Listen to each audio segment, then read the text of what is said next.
Hi there, Gemini. Thank you for joining me for your monthly forecast for July. This month begins with a stellium or cluster of planets in the part of your horoscope to do with your second solar house, the sign of Cancer. In the sense of Venus, this can be very good for your finances and also your sensual appreciation of the good things in life.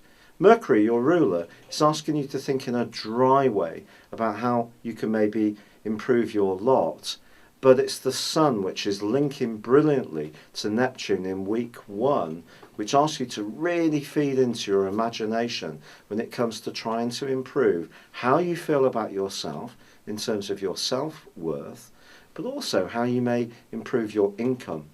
If you're in a role which is a bit run-of-the-mill, you may crave to do something which is a bit more inspirational. The new moon, which occurs on the 4th, is really going to help you in this regard.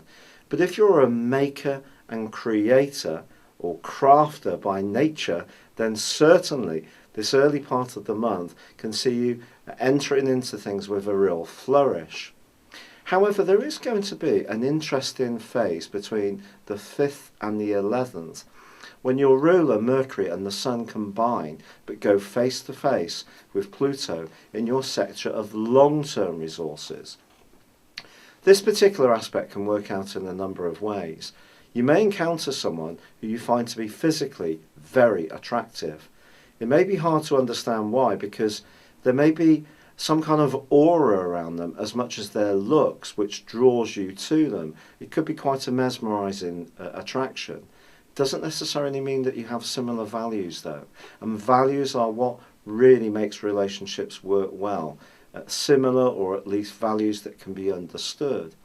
But equally, you may encounter someone in some kind of financial or business situation who isn't actually very fair at all, and this person may need to be handled with a great deal of astuteness, because although Neptune forges a gorgeous link with the Sun in the first week of this month, links into that new moon, providing a backdrop for the rest of July, Neptune is also in a very tricky link with Saturn in your sector of relationships throughout this month and right through to the middle of October.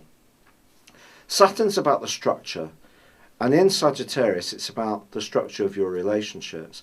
Neptune in your 10th house puts your feelings and sensitivities in the public eye a little bit.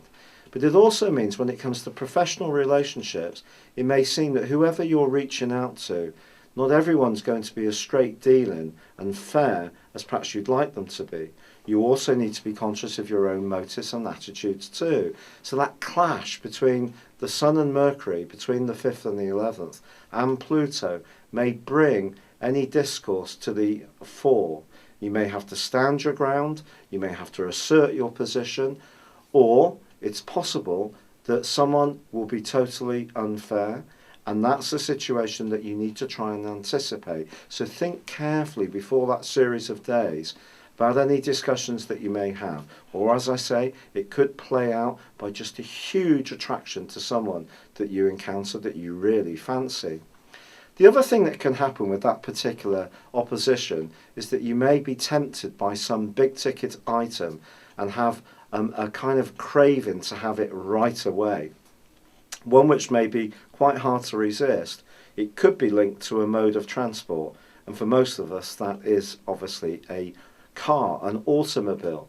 But some people of course love motorbikes.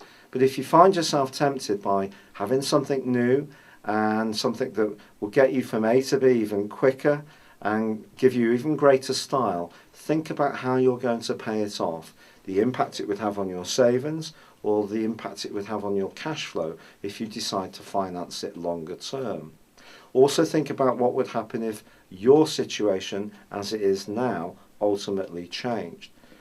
However, from the 12th of this month followed by the 14th, a lighter, much quicker and much more mentally stimulating part of the month really kicks in, one that's going to create a lot more excitement for you personally, particularly once the Sun joins up on the 22nd as well. But before that, we do have a full moon. This full moon is particularly powerful because it's in the sign of Capricorn, again, your long-term resources, but it's linking with Mars. Now, Mars for you is in a part of your horoscope which is very much to do with the structure of things. And the more organised and disciplined you can be about your finances, the more confident and successful your moves can be. So that Mars influence on that full moon could actually be very, very helpful to you. Just before that as well, both Venus and your ruler Mercury are going to be forging lovely links with Saturn. And that suggests with the right people and the right conversations and the right level of cooperation, you can get into business situations which can be entirely beneficial to you. But I think from the 22nd, it becomes a lighter, more playful, more active part of the year. You may find yourself wanting to take on some mental challenges, learning new skills, doing more difficult crosswords, entering competitions. All these things can really be quite appealing to you. But as the month draws to a close, your ruler does switch into a quieter zone right on the last day, on the 31st. But just before then, it's the Sun's turn to be forging a very constructive link to Saturn. So once more, you can have some very positive conversations, but you need to be grounded. So I think looking at the big picture of this month, there is an opportunity to improve your resources. There's also an opportunity to impulsively squander them.